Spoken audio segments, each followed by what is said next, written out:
तुम्ही दिसता कसं. तुम्ही नटनटी म्हणजे हिरो हिरोईन सारखं दिसता की गब्बर सिंग सारखं दिसता, आणि तुम्हाला नेमकं दिसायचंय कसं.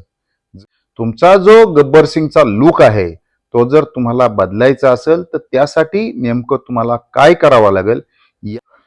नमस्कार मित्रांनो, माझे आरोग्य प्रयोग या मालिकेत आज मी एका वेगळ्या आणि सर्वांच्या दृष्टीने अतिशय महत्त्वाच्या विषयावर बोलणार आहे. तो जो विषय आहे तो आपल्या दैनंदिन आरोग्याच्या दृष्टीने महत्त्वाचा आहे. तो म्हणजे तुम्ही दिसता कसं. तुम्ही नटनटी म्हणजे हिरो हिरोईन सारखं दिसता की गब्बर सिंग सारखं दिसता, आणि तुम्हाला नेमकं दिसायचंय कसं. जर तुम्हाला हिरो आणि हिरोईन सारखं दिसायचं असेल, तुमचा जो गब्बर सिंगचा लुक आहे तो जर तुम्हाला बदलायचा असेल तर त्यासाठी नेमकं तुम्हाला काय करावं लागेल, यासाठी आजचा व्हिडिओ आहे. त्यामुळं हा व्हिडिओ आपण कुठलीही गोष्ट स्किप न करता ऐकावी अशी माझी आपणाला विनंती आहे.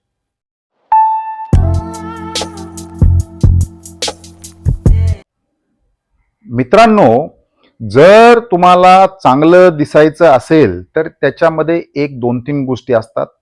त्यामध्ये सगळ्यात महत्त्वाचं असतं तुमचं वजन. ते तुमचं परफेक्ट पाहिजे. तुमचं शरीर, ज्याला आपण सुडोल असं म्हणता, ज्याच्यामध्ये तुमच्या मसलचा अतिशय महत्त्वाचा रोल असतो. तिसरा जो महत्त्वाचा विषय असतो तो म्हणजे तुमच्या त्वचेची क्वालिटी. तुमची त्वचा ही नेहमी तुकतुकीत पाहिजे. जसं बाळ जन्माला आल्यानंतर गोंडस असतं आणि मधल्या काळात आपण अनेक अशा ज्या चुकीच्या गोष्टी करतो त्यामुळे आपल्या शरीर सुडोलच्या ऐवजी अतिशय बेढप होत जातं, आणि आपणाला जे सांगितलं जातं, आपणाला जे आपले सल्लागार असतात, त्यामध्ये कोण डॉक्टर असतील, कोण जिमवाले असतील किंवा इतर कोण असतील, डायटिशियन असतील, हे जे सांगतात ते आपल्याला प्रत्यक्ष करता येतं का, करता येत नसेल तर का करता येतं, ते जे सांगतात ते किती सक्षम आहेत. सगळेच सक्षम नसतात. तुम्हाला सल्ला देणारे सुडोल व्हा असं म्हणणारे ते खरोखरच सुडोल आहेत काय, ह्या अशा अनेक गोष्टीची उत्तरं आपण या लेक्चरमध्ये देण्याचा प्रयत्न करणार आहोत. मी दिलेली कोणतीही गोष्ट मी आपल्याला अगदी खात्रीपूर्वक सांगतो की ही पूर्णपणे शास्त्रीय ज्ञानावर आधारित आहे. त्यामुळं तुम्ही याचा बारकाईने विचार करा असं मी आपल्याला सुचवतो.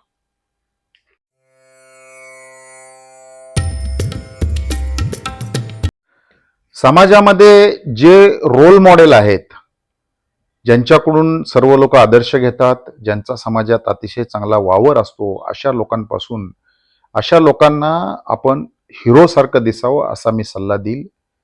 त्यामध्ये 1 नंबरला असतात लोकप्रतिनिधी. यामध्ये विशेषतः आमदार, खासदार, ज्याच्यातून निवडले जातात मंत्री, आणि अगदी सर्वोच्च पदसुद्धा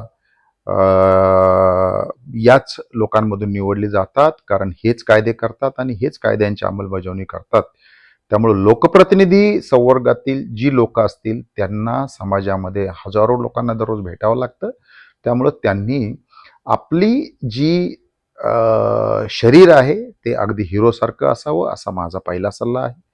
दुसरा सल्ला, त्यांना मदत करणारे जे शासकीय अधिकारी असतात, अधिकाऱ्यांमध्ये शासकीय असतात, खाजगी असतात. मग एखाद्या कंपनीचा CEO असेल किंवा कंपनीचा मालक असेल, उद्योजक असेल, या सुद्धा लोकांनी अगदी IAS असेल किंवा केंद्राचा कॅबिनेट सेक्रेटरी असेल, यांनी सुद्धा अगदी हिरोसारखं दिसणं आवश्यक आहे. कारण यांच्या दिसण्यावर समाजामध्ये अनेक लोकांची, अनेक युवकांवर अतिशय मोठा परिणाम घडतो. त्यामुळे या लोकांनी कधी गब्बर सिंग सारखं दिसू नये.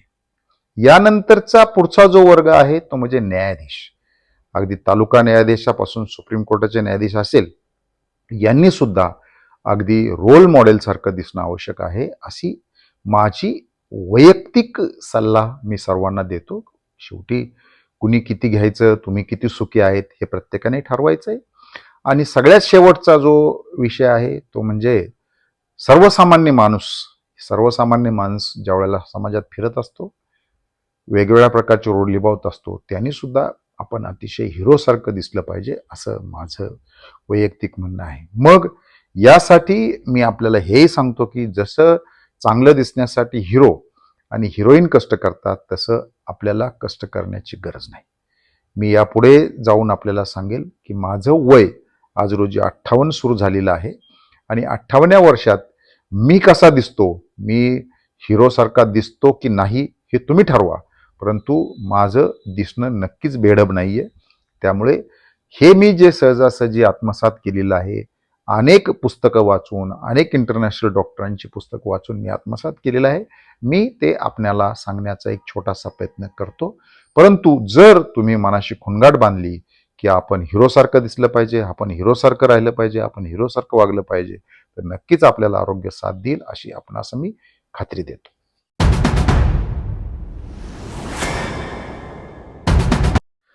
आपल्या आरोग्यामध्ये किंवा आपल्या दिसण्यामध्ये सगळ्यात जो महत्वाचा रोल असतो तो म्हणजे वाढलेलं वजन.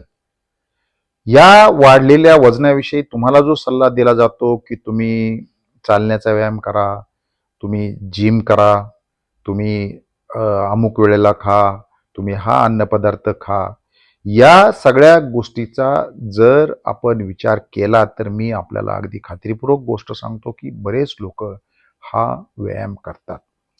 परंतु ज्या वेळेला साधारणतः 20व्या वर्षानंतर तुम्हाला पोट सुटायला सुरुवात होते, त्या दिवसापासून तुमच्या शरीराचा बेढपपणा सुरू होतो आणि ज्या दिवशी तुमच्या शरीराचं वजन यायला लागतं त्यानंतर तुम्हाला जे आजार येणार आहेत ते आजार एक 15-20 वर्षांनी येणार आहेत. परंतु अशा आजारामध्ये मुख्य जी रक्त चाचणी असते ती रक्त चाचणी मात्र कोणताही डॉक्टर आपल्याला सहजासहजी सांगत नाही. ठीक आहे, बोटावर मोजण्या इतके 1-2 असतील, परंतु ती रक्त चाचणी सांगत नाही. त्यामुळे मग तुम्हाला आळस येणे, स्तुती येणे, झोप येणे, जे विद्यार्थी दशेमधले विद्यार्थी आहेत त्यांना अभ्यास करताना झोप येणे, कंटिन्युअस त्यांचा अभ्यासात लक्ष न लागणे, कामाला जाणारे लोक जे आहेत त्यांचा मेंदू पुरेसे काम न करणे आणि मग हळूहळू हळूहळू अनेक आजार होतात. यातले काही आजार मेडिकल क्षेत्रामध्ये लिस्टेड आहेत, काही आजाराची लक्षणं समजून येत नाही, परंतु मग रात्री पुरेशी झोप न लागणे, अशा नाना प्रकारचे तुमचे आजार असतात. माझा आपल्याला असा सल्ला राहील की जर तुमच्या शरीरावर थोडीही ढेरी असेल तर तुम्ही पहिली होमा आयार ही रक्त चाचणी करायची आहे. होमा आयारच्या ऐवजी आपण फास्टिंग शुगर किंवा डायबिटीसच्या रक्त चाचण्या करतो, आपण कोलेस्ट्रॉलच्या लिपिड प्रोफाईल चाचण्या करतो, परंतु या रक्त चाचण्या आपल्या शरीराच्या आजाराचे पुरेसे निदान करत नाही आणि मग आपण मेटाबॉलिक सिंड्रोम हा आजार घेऊन पुढे जगायला सुरुवात करतो आणि मग वयाच्या 30-35व्या वर्षी आपल्याला वेगवेगळ्या प्रकारचे आजार लागतात आणि मग आपला जो लुक आहे तो लुक आपला गब्बर सिंगचा व्हायला सुरुवात होते किंवा अगदी 30व्या वर्षीच लोक गब्बर सिंग होतात आणि आपल्या शरीराची कार्यक्षमता जी आहे ही कार्यक्षमता ढासळते. म्हणून जर तुम्हाला 20व्या वर्षापासून पुढे कधीही जर ढेरी असेल, 20 मी का म्हणतो तर आपण असं समजतो की साधारणपणे 20व्या वर्षापर्यंत तुमच्या शरीराची वाढ होत आहे. 20व्या वर्षी जर तुम्हाला मेटाबॉलिक सिंड्रोम आजार आला, म्हणजे तुम्हाला जर ढेरी वाढली असेल, तर आपण त्यापासूनच सुरुवात करायची आणि त्याच वेळेला तुमचं पुढचं करिअर, आजकाल करिअर व्हायला 30 वर्ष लागतं, नोकरी मिळायला 30 वर्ष लागतात, त्यामुळे तुम्हाला 30 वर्षाच्या अगोदरच जर तुमच्या करिअरला मार देणारी कुठली गोष्ट होत असेल तर ती आहे metabolic syndrome. Metabolic syndrome define करण्याची सध्याची एकमेव रक्त चाचणी ती आहे, ती म्हणजे होमा आयार, HOMA आयार. ही रक्त चाचणी आजकाल भारतात होते, परंतु आपल्याला ती स्पेसिफिक डॉक्टरांना सांगून करून घ्यावं लागते. त्यामुळे होमा आयार ही रक्त चाचणी केली तर तुमचा जो शरीराचा पुढे बिघडणारा जो शेप आहे तो शेप नक्कीच फरक पडेल असं मी आपल्याला सांगतो.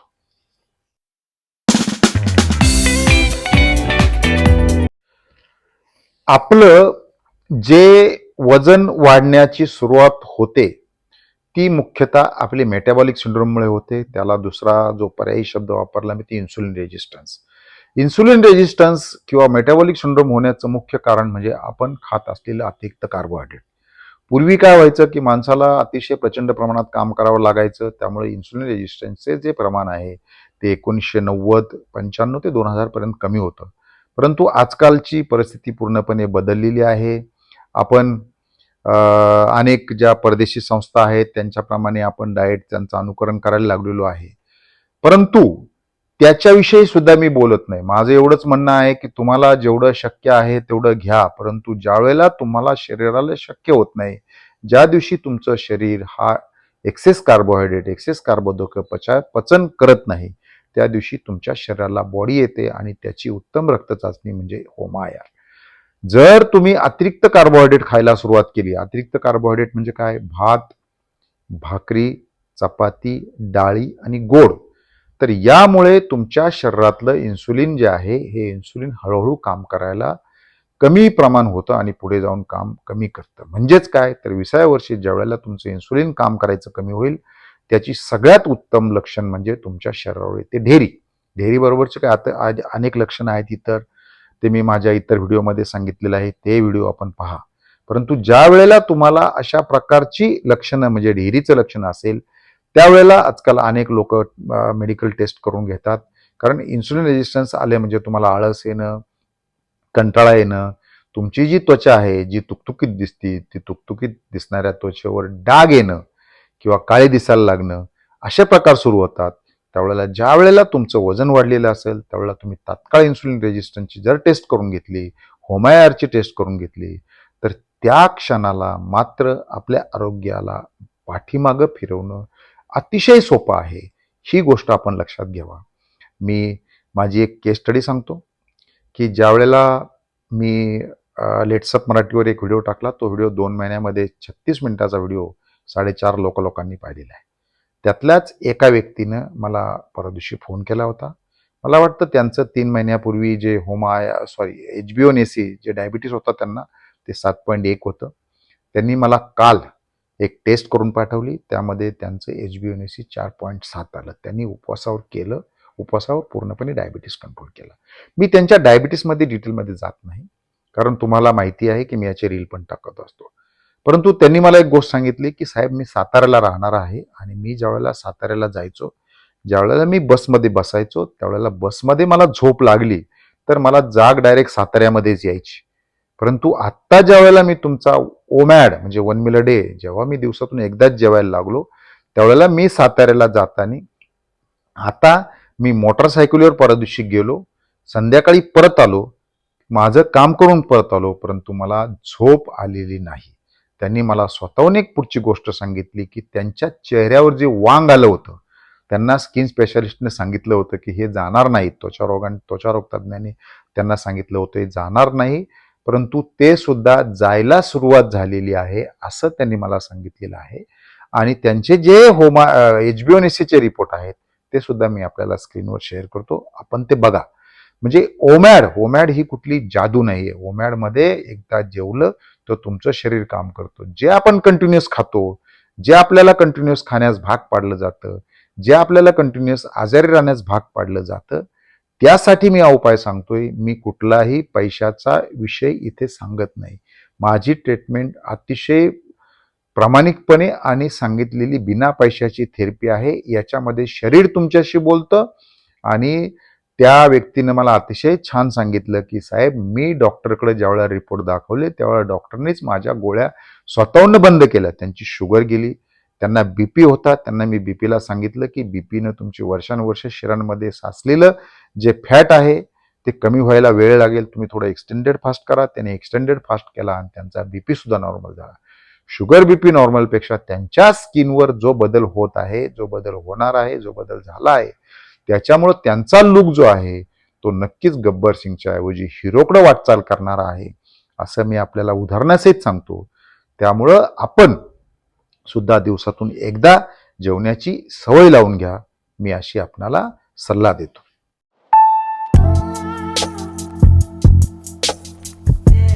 यामध्ये तुमच्या दिसण्यामध्ये किंवा तुमच्या शरीर सुडौल होण्यामध्ये दुसरी एक अडचण असते की तुम्हाला, बऱ्याच लोकांचं म्हणणं असतं की आम्हाला व्यायाम करता येत नाही.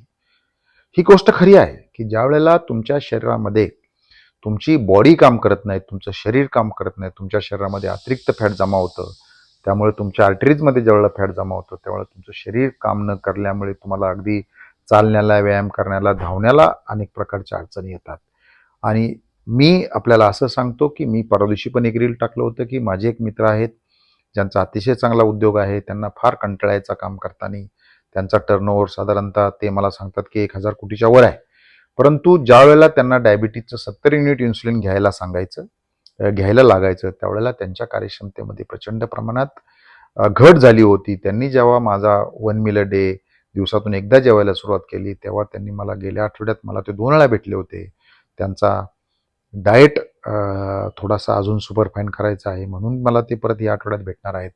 परंतु मला सांगायचं काय की त्यांचं 70 unit insulin which is a very high, त्यांचं झिरो झालं, गोळ्या बंद झाल्या आणि त्यांची काम करण्याची क्षमता जी आहे ती क्षमता फार मोठ्या प्रमाणात वाढली. दुसरं एक उदाहरण मी आपल्याला सांगितलं होतं की ज्यांची अँजिओप्लास्टी झाली त्यांना सुद्धा दम लागतो. कारण जर तुम्हाला दम लागत असेल तर ना जिम करता येते, ना वॉक करता येते, कंटाळा येतो. माणूस दिवसभर ड्रॉजी स्टेटमध्ये म्हणजे झोपेच्या स्टेटमध्ये राहतो. परंतु दिवसातून एकदा जेवल्यामुळे हे कमी होतं आणि मग आपली अतिशय चांगल्या आरोग्याकडे, आपल्या चांगल्या दिसण्याकडे वाटचाल होती. शरीर ज्यावेळेला ओमॅडमध्ये काम करायला लागतं, रिकव्हरी मोडमध्ये जातं, त्यावेळेला तुमचा एक आजार कमी होत नाही तर जवळपास 40 आजार जे डॉक्टरांच्या लिस्टमध्ये असोत किंवा नसोत, ज्याच्यावर तुम्ही ट्रीटमेंट घेत असाल किंवा नसाल, हे आजार तुमचे कमी व्हायला लागतात. त्यामुळे ओमॅड हे करायचं असतं, अतिशय उघडे डोळे ठेवून करायचं असतं. तुमचं शरीर काय रिस्पॉन्स देते ते करायचं असतं. परंतु कुठल्याही परिस्थितीत गोळ्या घेऊन तुमच्या शरीराचं डॅमेज करू नका, तुमच्या शरीराला त्रास देऊ नका. म्हणून ओमॅडची तुमची जी दिवसातून एकदा जेवून जी राहण्याची सवय आहे, ती राहण्याची सवय तुम्ही आत्मसात करायला पाहिजे. त्यासाठी मी अतिशय स्टेप बाय स्टेप माझा आहाराचा न्यूट्रिशनचा व्हिडिओ माझ्या डॉक्टर संपत डावकर या यूट्यूब चॅनलवर टाकले, ते आपण बघा आणि आपलं जीवन जे आहे, आपला समाजातील जो रोल आहे, आपण ज्या वर्गात येतात त्या वर्गातील एक रोल मॉडेल होण्याचा आपण प्रयत्न करावा, अशी माझी आपणाला सर्वांना कळकळीची विनंती आहे.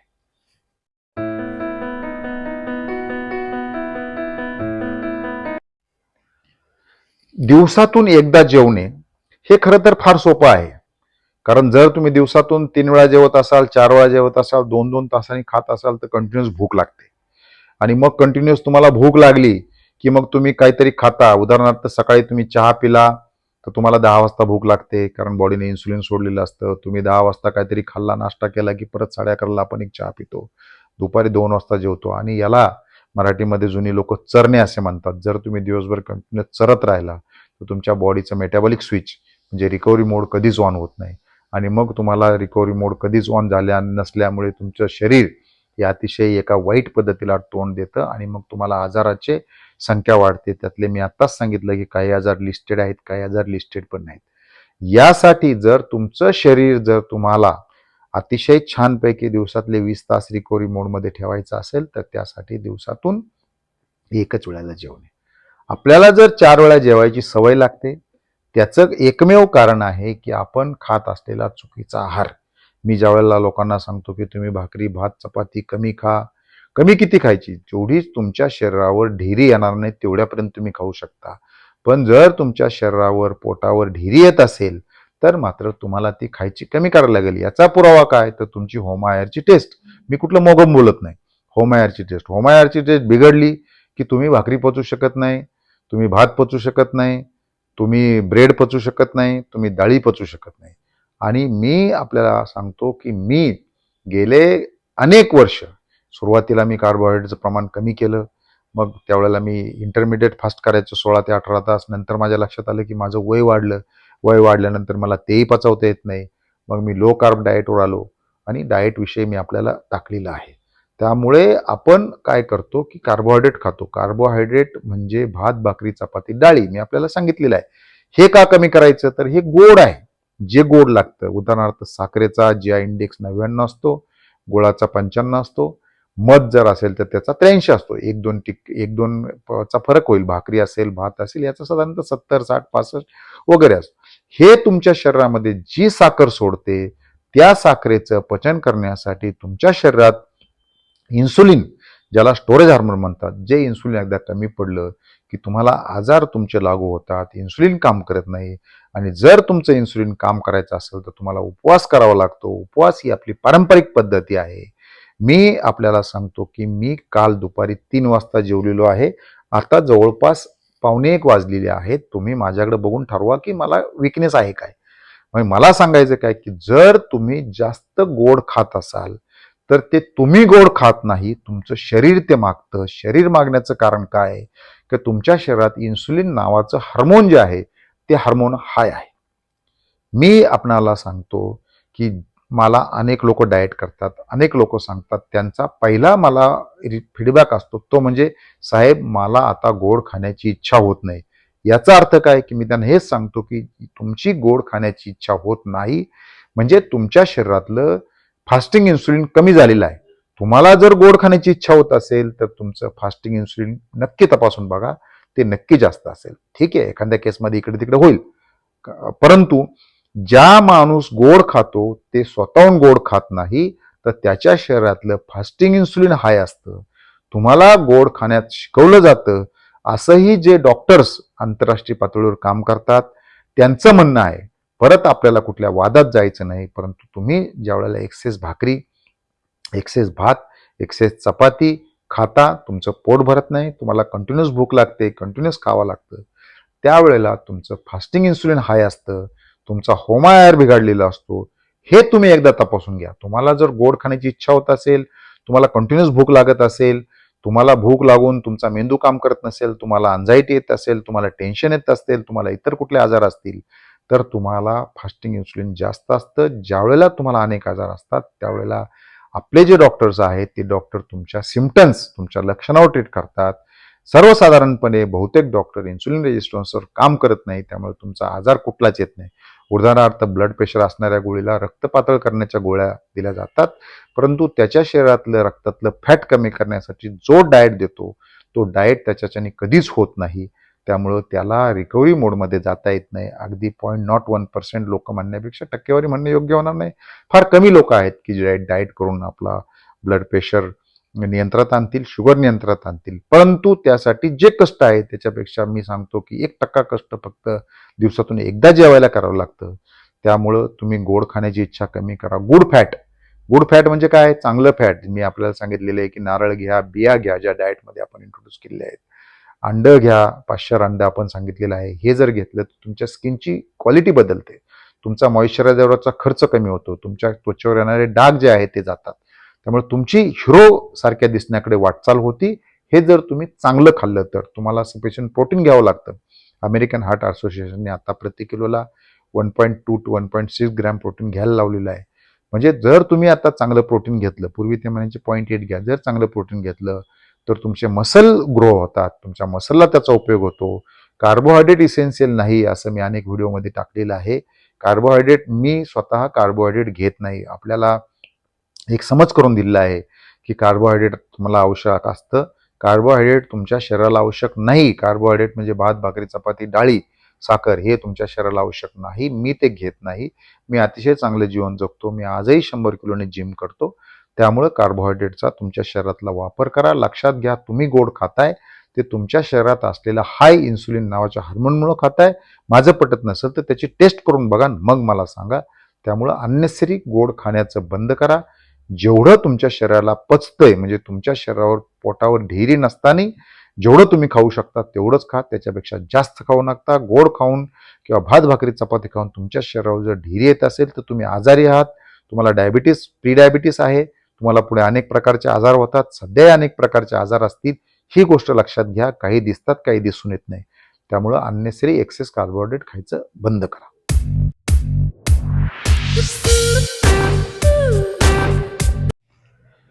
दुसरं जो महत्वाचा आहारामधला गोड नंतर विषय येतो तो म्हणजे तेल, ज्याला आपण सायंटिफिकली फॅट असं म्हणतो. आपणाला जे फॅट दिलं जातं ते, मी ज्यांची डॉक्टरांची पुस्तकं वाचतो त्यांचं असं म्हणणं आहे की तुम्हाला चुकीचं फॅट खाण्यामध्ये प्रवृत्त केलं जातं. परत त्याच्यामध्ये मी म्हणणार नाही, त्याच्या रिसर्चमध्ये किंवा कोणाला विरोध करण्याचा माझा विचार नाही. परंतु एक गोष्ट लक्षात ठेवा की जे पारंपरिक पद्धतीनं वापरले जाणाऱ्या तेलबिया आहेत, तेलाचे प्रकार आहेत, ते आपण वापरा. ज्याचा ओमेगा 3 टू ओमेगा 6 रेशो चांगला आहे.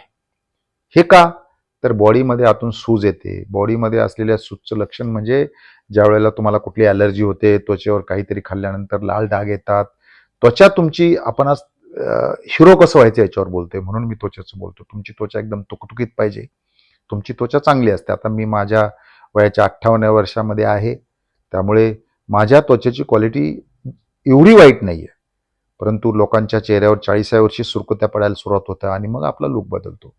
तर मला सांगायचं काय की ओमेगा 3 टू ओमेगा 6चा सगळ्यात चांगला रेशो असणारा नारळ, बटर आणि तूप, ह्या 3 गोष्टी, भारतीय पद्धतीने केलेलं तूप, याचा आहारामध्ये जर आपण वापर केला तर ओमेगा 3 टू ओमेगा 6चा रेशो तुमचा चांगला होतो.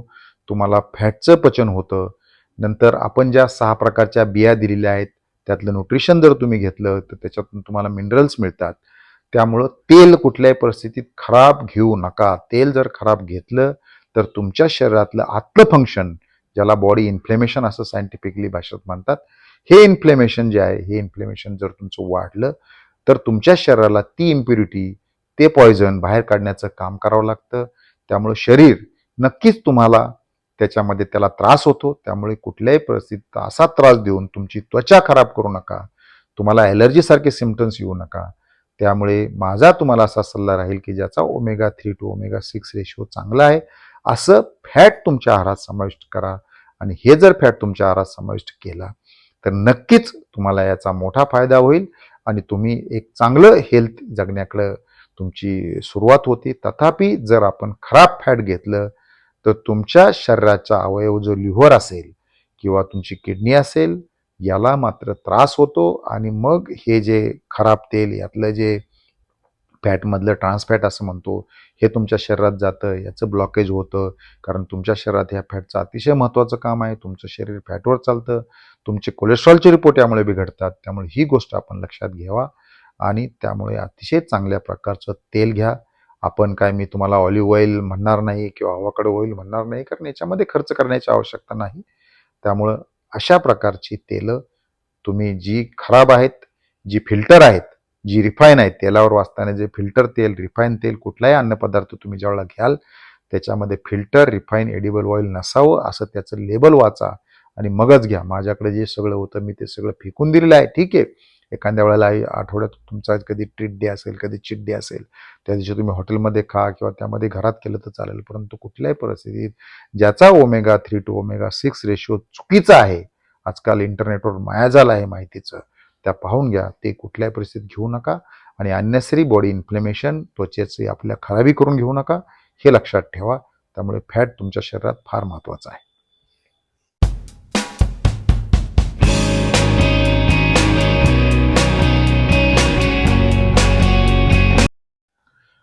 हिंजवडीमध्ये माझा एक ओमॅड करणारे व्यक्ती आहेत आणि त्यांचा मला फोन आला की साहेब, मी ओमॅड करतो, दिवसातून एकदाच जेवतो, माझ्या उत्साहामध्ये प्रचंड वाढ झालेली आहे, माझं काम चांगलं झालेलं आहे, माझं कधीच जे वजन कमी होत नव्हतं त्यातलं मला वाटतं त्यांचं काहीतरी 7 किलो वजन कमी झालं.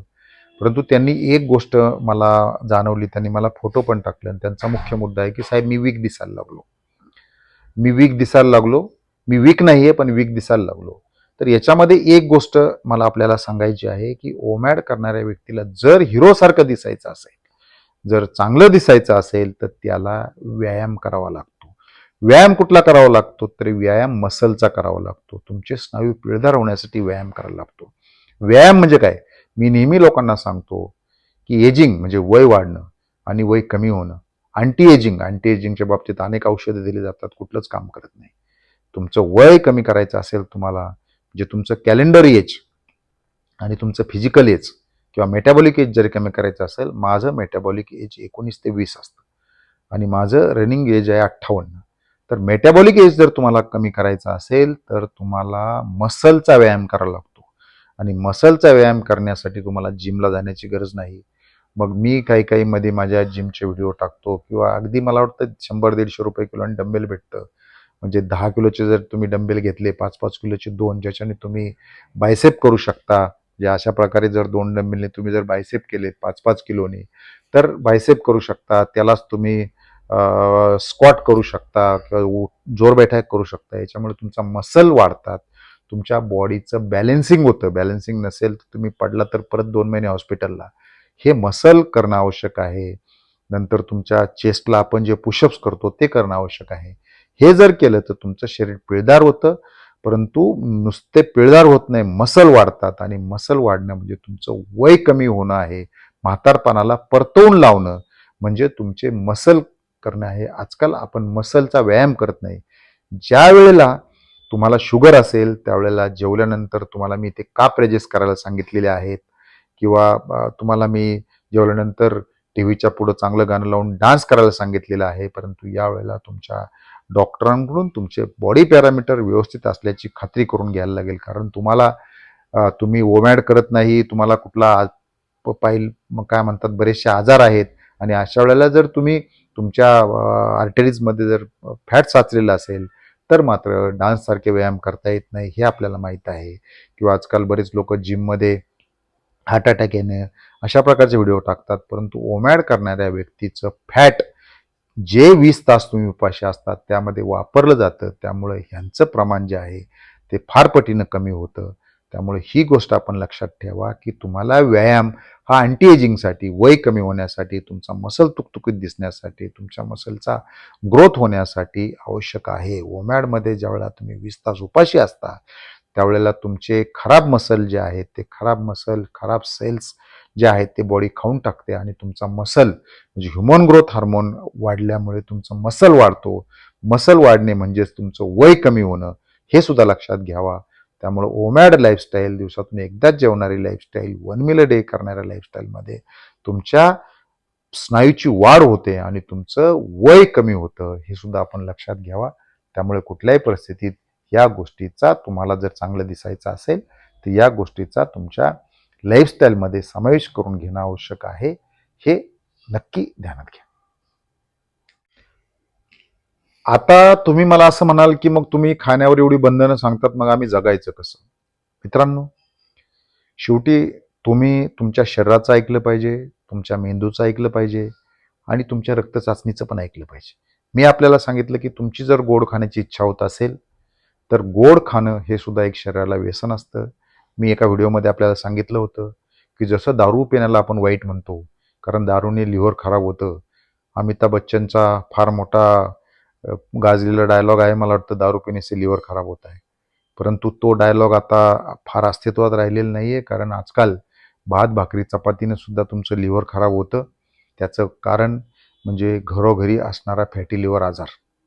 त्यामुळं तुमच्या शरीराचं जर तुमची होमायार टेस्ट नॉर्मल असेल तर तुम्ही काही प्रमाणात गोड खाऊ शकता. तुमचं वाढलेलं इन्सुलिन जे आहे ते वाढलेलं इन्सुलिन तुमच्याकडं गोड मागतं. बऱ्याच वेळेला असं होतं की ओमॅड म्हणजे 1 मील अ डे करणारं जे मील आपण घेतो त्या मीलमध्ये सुद्धा असं होतं की तुम्ही एकदा मील घ्यायला सुरुवात केली की मग तुमचं शरीर बरोबर इन्सुलिन सोडतं आणि मग त्यात तडाख्यामध्ये तुम्ही काहीतरी जे मिळेल ते गोड खाता, मग भाकरी एकच्या ऐवजी 2 खाता. मी आपल्याला सांगितलेलं आहे की माझा फायबरचा व्हिडिओ आपण बघा. फायबर तुम्हाला दिवसातून 40 ग्रॅम ठेवलं तर तुमचं भात भाकरी चपातीचं प्रमाण लक्षणीय कमी होतं. फायबर तुमच्या शरीरातून आतून क्लीन करतं. ते सुद्धा तुमच्या हिरो दिसण्यामध्ये फार महत्त्वाचा मेजर रोल घेतं. आणि तुम्ही जे गोड खाताय ते तुमच्या शरीरात तुमच्या रक्तात असलेलं इन्सुलिन जे तुम्हाला रक्त चाचणीमध्ये कळून येणार आहे त्यामुळे तुम्ही गोड खाताय. त्यामुळे ते गोड कमी करा. पिझ्झा बर्गर सारखे पदार्थ तुम्ही खायला हरकत नाही, परंतु तुमच्या शरीरातील रक्तचाचणी विचारात घेऊन खा. अगदी तुमचं जर फास्टिंग इन्सुलिन फार हाय असेल आणि तुम्ही जास्त गोड खाणार असेल तर तुम्हाला आज नाही तर उद्या अनेक आजाराला तोंड देण्यास भाग पडणार आहे. आणि मग तुमची वाटचाल, तुमचं हॉस्पिटल, तुमचा डॉक्टर, तुमची गोळ्याची कंपनी आणि मग तुमचा हेल्थ इन्शुरन्स याच्यावर जगण्याकडे होणार आहे. याला मी विरोध करतो असं नाही, परंतु तुम्हाला यातून रिलीफ तुम्हाला वेदनेचा मिळणार नाही आहे. त्यामुळे याच्यापासून तुम्ही जेवढं शक्य होईल तेवढं दूर राहा. आपलं जे खाणं आहे शरीरसाठी अन्न हेच औषध आहे हे करा. आणि ज्या दिवशी तुम्ही 1 मील अ डे करायला सुरुवात करता, ज्या दिवशी तुमचा डाएट तुम्ही बदलता त्या दिवशी पहिल्या दिवसापासून तुमचं शरीर तुमच्याशी बोलायला लागतं. हे माझे मला दिवसातून अनेक लोक फोन करतात. तर यामधून मला निदर्शनास आलेलं आहे. आपण हे करून बघा.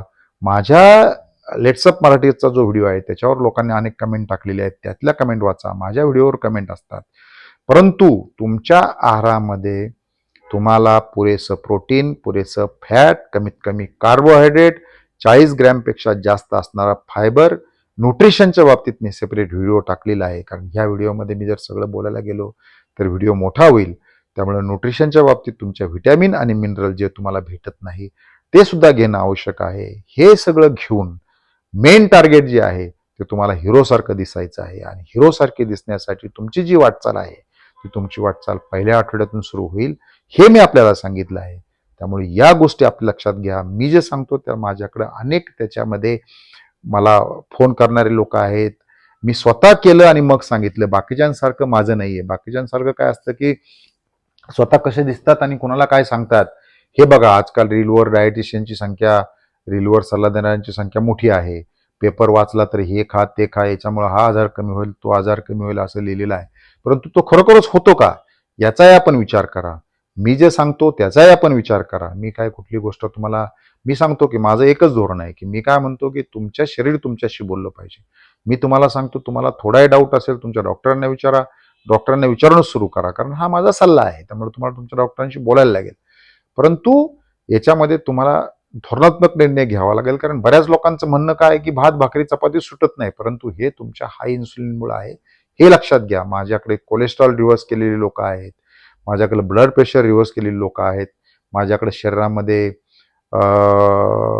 इन्सुलिन कमी केल्यामुळे बॉडी पेन जी तुमच्या कुठल्याच ब्लड टेस्टमध्ये येत नाही, ती केवळ हाय इन्सुलिनमुळे होते असं मी एक निदान केलं होतं. ते सिद्ध झालं. कारण मला एक पेशंट असे भेटले की त्यांना डॉक्टरनी 10-12 टेस्ट दिल्या, सगळ्या टेस्ट नॉर्मल आल्या. त्याच्यामध्ये ॲलर्जी होती, कारण बॉडी पेन होत होती.